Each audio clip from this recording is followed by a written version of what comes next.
Men senin işkinde divana buldum Alagöz. Seni görüp bilmen sararıp soldum Alagöz. Şondan varsam diyon Afganistan'a Alagöz.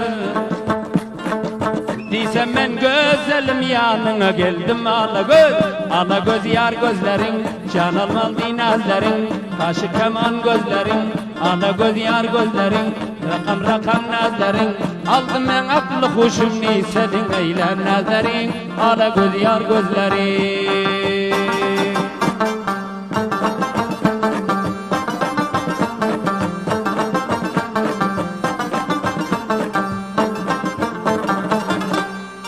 Men seni her gece görüyorum hiyali Alagöz. Men uğrunda senin misali dali Alagöz. Men yanına varsam oğrin yanına Alagöz. Sen bilen devranı sürersiz hali Alagöz. Gelsen ayağını bolayıp durma menden uyalayıp. Gelsen ayağını bolayıp durma menden uyalayıp. Aşığın men Alagöz, durmen yanıma gelip. Durmen yanıma gelip.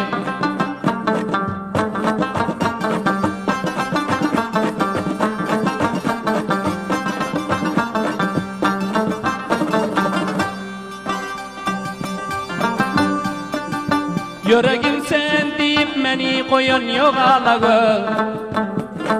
Seni gören bilen asla doyan yok Alagöz.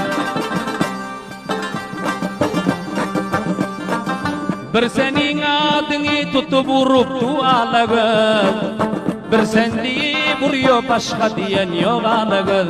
Alagöz yar gözlerin, canım aldı nazların, kanı sensin dizlerin, denizlidir izlerin. Çıkmaz da ölünce hiçbir neylen senin nazların, Alagöz yar gözlerin.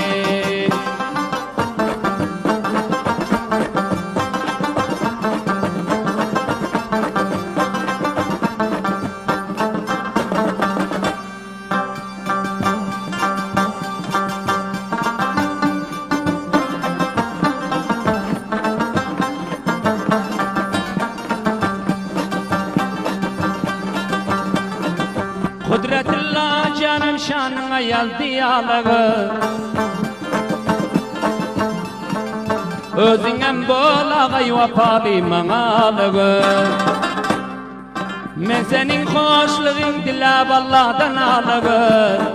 Senin fikrin bilen uhlam yoktan Alagöz. Alagöz yar gözlerin, canım aldı nazların, Alagöz yar gözlerin, aldı canım nazların. Çıkmaz da ki ölünce senin eylen nazların, Alagöz yar gözlerin. Ya ölünce çıkmaz yattan senin eylen nazların, Alagöz yar gözlerin.